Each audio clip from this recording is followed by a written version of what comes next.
बरं ठीक आहे करतो. गेले काही दिवस बातम्या येत होत्या की एक आश्चर्यकारक भूकंप होणार आहे. आम्ही सुद्धा विचार करत होतो की आता भूकंप हा आश्चर्यकारक कसा असू शकतो, आणि तो भूकंप आज काय आहे तो संपूर्ण देशाने पाहिला. मी उन्मेष पाटील, करण आणि तुमच्या सगळ्या सहकाऱ्यांचं मनापासून नुसतं स्वागत नाही तर अभिनंदन करतो. कारण आजपर्यंत रोज मी पाहत होतो, वाचत होतो, कोणी किडीक इकडे तिकडे गेला तरी शिवसेनेला धक्का. असा धक्का खाणारी शिवसेना नाहीये. शिवसेना जेव्हा धक्का देते ती जोरात देते. आणि म्हणून मी आज यांचं अभिनंदन एवढ्यासाठी केलं की एकतर्फी सगळा प्रवाह चालला आहे की काय असं देशात वातावरण असताना सत्ताधारी पक्षातून उद्या जो सत्ताधारी पक्ष होणार आहे तो सत्ताधारी पक्ष व्हावा, सत्ता बदल व्हावा. राजकारणामध्ये सुद्धा बदल गरजेचा असतो आणि त्याच्यामध्ये खास करून आम्ही जे काही लढतो आहोत ते जनतेसाठी लढतो आहोत. मी परवाच्या दिल्लीच्या मीटिंगमध्ये जे काही थोडं बोललो त्यामध्ये मी जे सांगितलं होतं तेच पुन्हा बोलतो. देश हुकुमशाहीच्या दिशेने चाललेला आहे आणि यावेळेला देशात जर पुन्हा एका व्यक्तीचं आणि एका पक्षाचं सरकार आलं तर देश संपला म्हणून समजा. वापरा आणि फेकून द्या ही एक भारतीय जनता पक्षाची जी वृत्ती आहे तिचा फटका आम्हाला तर बघितला, आम्ही पाहिला. आम्ही त्याच्या विरुद्ध लढायला उभे राहिलो.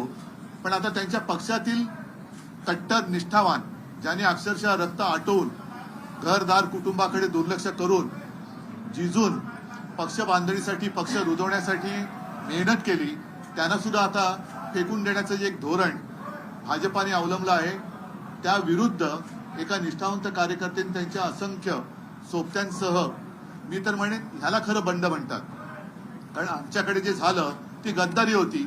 त्यांना सगळेजण संपूर्ण जग हे खोकेबाज म्हणतं, पण गद्दारी आणि बंडखोरी यातला जो फरक आहे तो उन्मेष, तुम्ही आणि करण आपण सगळ्यांनी देशाला दाखवून दिलेला आहे.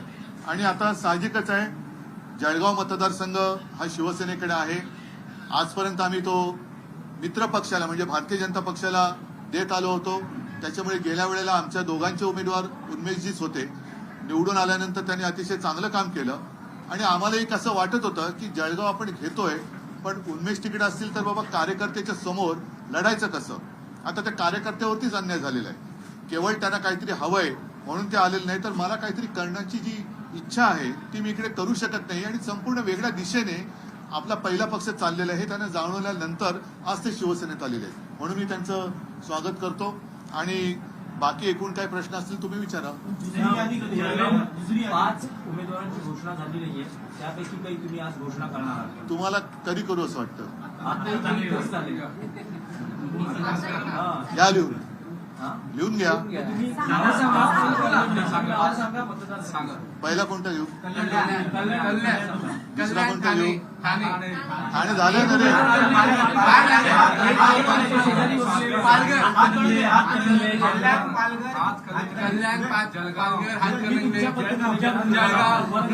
बरं ठीक आहे.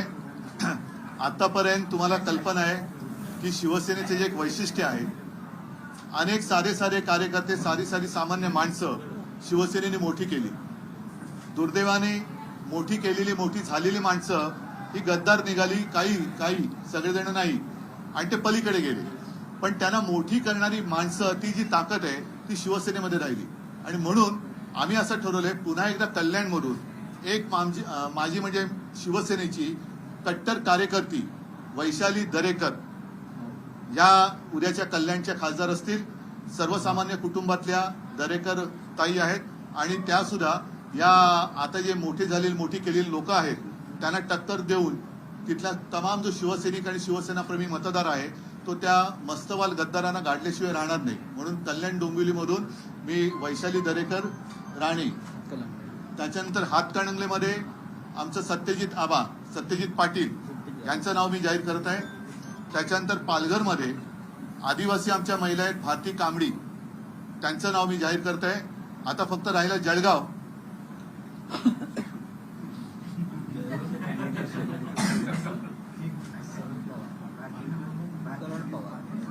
जळगावचं काय गरज? जळगावला करण पवार आपल्या समोर बसलेले आहेत आणि उन्मेष दादा आणि सगळ्या माझ्या सहकार्यांनी ललिताताई पण सोबत आलेल्या आहेत, त्या वैशालीताई आहेत. सगळ्यांनी मिळून त्यांचं स्वागत केलेलं आहे आणि मला खात्री आहे की जळगावमधून यावेळेला अस्सल शिवछत्रपतीचा भगवा झेंडा लोकसभेवरती गेल्याशिवाय राहणार नाही. आता एक जागा जी राहिलेली आहे त्याच्याबद्दल आता बघू. आमच्या मित्रपक्षांकडे मुंबई उत्तर आमच्या मित्रपक्षाला आम्ही विचारतोय ते लढणार आहेत का. ते जर लढत असतील तर त्यांना लढू द्या, नाहीतर आम्ही ती जागा आमचा उमेदवार जाहीर करू. नाही, आमच्याकडे उमेदवार आहे, पण आम्ही यापूर्वीच मुंबईतल्या 6 पैकी 4 जागा ज्या वाटाघाटी ठरल्या त्या जाहीर केलेल्या आहेत. 2 जागा मित्रपक्षाला आम्ही सांगतो की तुम्ही लढा, त्यांनी त्या जागा लढाव्यात अशी आमची इच्छा आहे. कारण यावेळेला संपूर्ण हुकुमशाहीच्या विरोधात लाट आहे आणि ही लाट कोणत्याही जागा जिंकून देण्या एवढी सक्षम आहे. त्याच्यामुळे आम्ही आज सुद्धा आमच्या मित्रपक्षांना सांगतो की एक मला आता दिशा नाही माहीत, पण बोरिवलीची एक सीट आणि बांद्राची एक सीट, या 2 जागा आम्ही मित्रपक्षांना सांगतो की तुम्ही लढवत असाल तर जरूर लढा.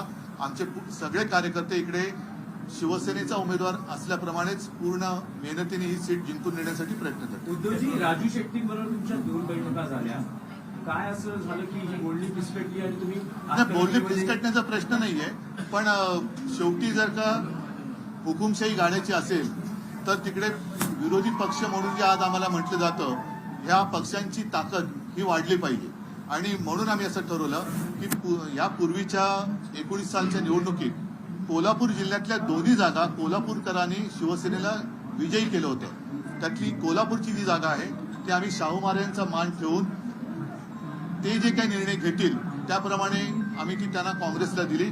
साहजिकच आहे, दुसरी जागा पण जर का आम्ही सोडली तर तिथला जो एक शिवसेनाप्रेमी हिंदुत्ववादी मतदार आहे तो नाराज होण्याची शक्यता आहे. म्हणून आम्ही हातकणंगले आणि सांगली लढवण्याचा निर्णय घेतलेला आहे. तुमच्याकडून एक राजू शेट्टी यांना एक आग्रह केला की महाविकास आघाडीमध्ये या आणि तुम्ही त्यानंतर जा, परंतु महाविकास आघाडीमध्ये येण्यासाठी राजू शेट्टींनी मशाल चिन्हावर निवडणूक लढवावी. सांगा ना. राजू शेट्टी एक मिनिट, संजय राऊत आपल्याशी. आम्ही त्यांच्याशीच बोलत होतो. उद्धवजी आणि माननीय उद्धवजी आणि राजू शेट्टी यांची मातोश्रीवरच 2 बैठका झाल्या. राजू शेट्टी यांच्या कामाविषयी किंवा त्यांच्या पक्षाविषयी आमची स्पष्ट भूमिका होती की शेतकऱ्यांचं काम करतायत, आंदोलन करतायत. पण हातकणंगले हा शिवसेनेचा मतदारसंघ आहे. राजू शेट्टी यांचा पराभव मागच्या निवडणुकीत 19 साली शिवसेनेच्या उमेदवारांना केला. राजू शेट्टी यांची भूमिका अशी होती की आम्ही त्यांना पाठिंबा द्यावा, पण तिकडलं राजकीय गणित सध्याचा पाहता आमच्या सर्व पदाधिकाऱ्यांनी, माजी आमदारांनी अशी विनंती केली राजू शेट्टीने आणि आम्हाला की शिवसेनेचा मतदारसंघामध्ये शिवसेनेचाच उमेदवार असेल मशालीवर, आणि तो मशालीवर लढत असेल तर उद्याच्या राजकारणात आम्हाला त्याचा फायदा होईल. आम्ही राजू शेट्टींना विनंती केली आपला पक्ष रितसर महाविकास आघाडीत सामील होऊ द्या. आम्ही त्यांना दुसरी विनंती केली की तुम्ही मशाल हे चिन्ह घ्या, आम्ही तुम्हाला 3 पक्ष पाठिंबा देतो. त्यांनी विचार करायला वेळ घेतला आणि त्यांच्याकडून निरोप आला की मला मशाल चिन्ह घेता येणार नाही. त्याच्यामुळे शिवसेनेचे आमचे माजी आमदार शाहूवाडीचे सत्यजित आबा पाटील बरं का, त्यांची उमेदवारी उद्धव साहेबांनी जाहीर केली. आम्ही शेवटपर्यंत राजू शेट्टी यांना विनंती करत होतो महाविकास आघाडीत या आणि तुम्ही मशाल चिन्हावर निवडणूक लढा. तुमच्यासारखा शेतकऱ्यांच्या क्षेत्रात काम करणारा कार्यकर्ता जर आम्हाला पाठवता आला तर आम्हाला आनंद आहे. प्रकाश आंबेडकर यांच्यासोबत पहिली युती जी तुम्ही केली, परंतु आत्ताची परिस्थिती पाहिली गेलं तर प्रकाश आंबेडकर आपल्यासोबत नाही आहेत, महाविकास आघाडीसोबत नाही तुला, परंतु ते काँग्रेसच्या काही 7 ते 10 जागांवर पाठिंबा देत आहेत. परंतु ठाकरे गटाच्या उमेदवारांच्या पाठीशी मात्र ठाकरेंच्या विरोधात उमेदवार दिले आहेत. तर दुसरीकडे बारामती सुप्रिया सुळेंना प्रकाश आंबेडकरांनी हो बरोबर आहे. तसं आश्चर्यकारकरित्या नागपूरमध्ये त्यांनी काँग्रेसला पाठिंबा दिला जिकडे गडकरी उभे आहेत. कोल्हापुरात देखील बरोबर आहे. आता मी प्रकाशजींबद्दल एवढंच म्हणेन की त्यांनी जरी काही बोलले तरी मी त्यांच्याबद्दल काही बोलणार नाही, कारण आमच्या दोघांच्या आजोबांचा एक ऋणानुबंध होता.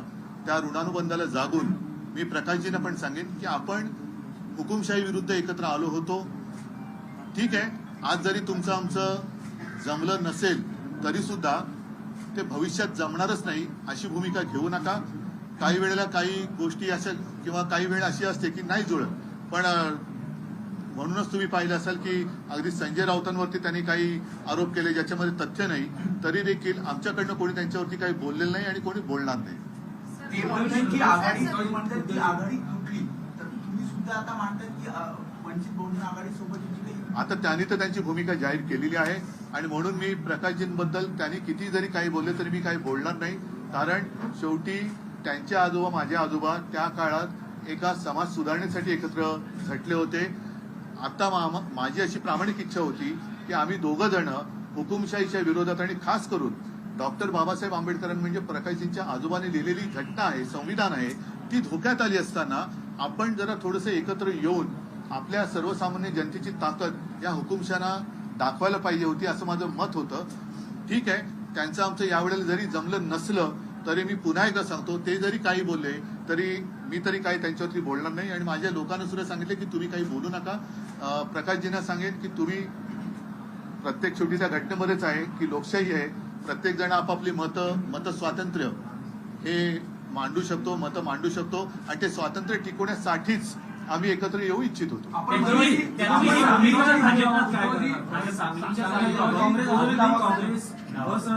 सांगलीची जागा जाहीर होऊन आता 10 दिवस झालेली आहे. मला वाटतं उद्या का परवा संजय राऊत स्वतः तिकडे चालले. आमचा प्रचार अरे एक मिनिट बोलतो. आमची तिकडे प्रचाराची सुरुवात झालेली आहे आणि आता ज्या 2 जागा मुंबईतल्या आहेत त्या दोन्ही जागांमधले माझे शिवसेनेचे कार्यकर्ते मला विचारतात की उद्धवजी काय करायचं. बाकी ठिकाणी प्रचार सुरू झालेला आहे. आपला मित्रपक्ष या जागा लढवतोय की नाही, लढवणार असेल तर कोण लढवतोय आणि उमेदवार कोण, तसा आम्हाला आदेश द्या, आम्ही प्रचाराला सुरुवात करतो. माझी अपेक्षा अशीच आहे की त्याचप्रमाणे जशी रामटेकची जागा आम्ही त्यांना सोडली, जी आमची जिंकलेली जागा होती, अमरावती सोडली, कोल्हापूर सोडली, तिथल्या सगळ्या कार्यकर्त्यांना समजावून मी तिथल्या काँग्रेसच्या किंवा राष्ट्रवादीचे जे उमेदवार असतील त्यांच्या प्रचार कार्याला सुरुवात करायला सांगितले. त्याच्याप्रमाणे ते काम सुरू झालेलं आहे. माझी अपेक्षा अशी आहे की काँग्रेसने सुद्धा अधिक वेळ न दवडता ज्याप्रमाणे आता वाटप झालेलं आहे त्याच्याप्रमाणे आपण काम करायला सुरुवात करायची आवश्यकता आहे. सांगलीत मैत्रीपूर्ण लढत झाली तर शिवसेनेचं प्लॅन काय असेल? मैत्रीपूर्ण लढतीला काही अर्थ नसतो, कारण जेव्हा मैत्री असते तेव्हा लढत नसते आणि मैत्री पूर्ण होते तेव्हा लढत होते. त्याच्यामुळे तो निर्णय हा मला नाही वाटत ते करतील, कारण तसं झालं तर तो केवळ महाराष्ट्राचा नाही तर देशाचा घात होईल.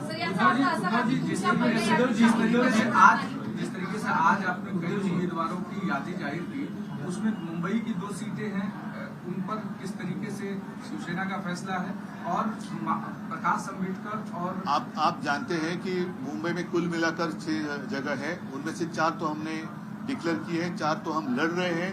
हमारा प्रचार शुरू हुआ है. जो बाकी जो 2 सीटें हैं, मैं ईशान्य वायव्य नहीं करता, एक खास कर बांद्रा की सीट और दूसरी बोरिवली की. तो हम चाहते हैं कि हमारे जो मित्र पक्ष है वो वहां से लड़े और जो भी वो लड़ना चाहते हैं उसका काम मेरे शिवसैनिक जरूर करेंगे. प्रकाश अम्बेडकर जिस तरीके से शिवसेना के जो भी कैंडिडेट हैं उनके खिलाफ अपना कैंडिडेट दे रहे हैं, वहीं एनसीपी और कांग्रेस के कैंडिडेट को पीछे से समर्थन कर रहे हैं, इसको कैसे देखते हैं? मैं उनके खिलाफ कुछ कहना नहीं चाहूंगा. मैंने तो कोशिश की और जैसे आपको याद होगा हम दोनों के दादाजी ग्रैंडफादर साथ में मिलकर काम किया करते थे. उन्होंने काम किया, समाज प्रबोधन का काम उन्होंने किया और आज भी मैं चाहता था या चाहता हूं कि हम दोनों मिलकर संविधान जो डॉक्टर बाबा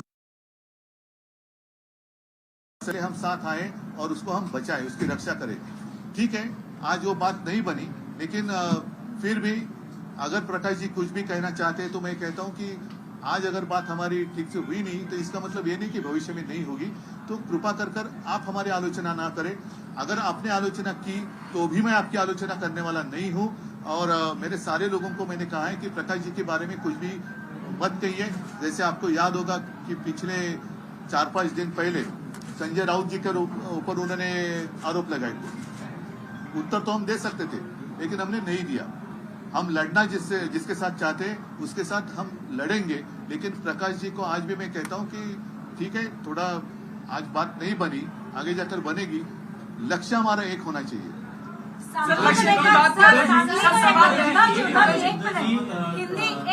शिंदे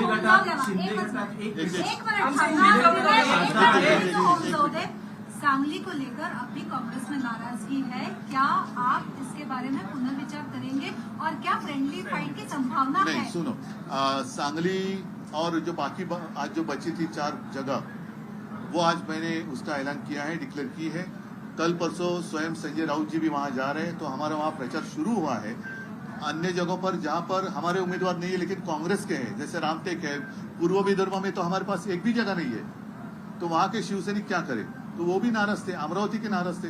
लेकिन उन सारे लोगों को मैंने समझाया है, और जिस तरीके से शिवसैनिकों ने कांग्रेस का प्रचार शुरू किया है, मैं उम्मीद करता हूं कि आज या कल से कांग्रेस भी सांगली से लेकर सारी जगह पर शिवसेना के जहां पर प्रत्याशी हैं उनका प्रचार शुरू करेंगे।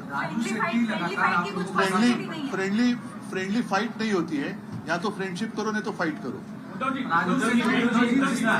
शिंदेगड आपल्या विद्यमान खासदारांपैकी एका खासदारांचं कृपाल तुमानेचं तिकीट कापलं गेलंय, दुसऱ्या उमेदवाराला संधी आहे। अनेकांना त्यांची उमेदवारी वाचवण्यासाठी संघर्ष करावा लागतोय, अनेक चेहरे बदलले जाण्याची शक्यता व्यक्त केली जाते। अशा परिस्थितीत काही तुमच्या संपर्कात आहेत का? त्यांना मातोश्रीचे दरवाजे पुन्हा खुले आहेत का? किंवा भविष्य काळात हा जो अनुभव आहे तो पाहता मातोश्री पुन्हा हा जो अनुभव पाहता जो हा शब्द तो महत्वाचा आहे। प्रत्येकाने आपापला अनुभव घ्यायची आवश्यकता असते। शेवटी अनुभवासारखा उत्तम गुरु नसतो, तर त्यांना त्यांचा गुरु जो आहे अनुभव तो शिकवेल आणि त्याच्यातनं त्यांना शहाणपण येईल।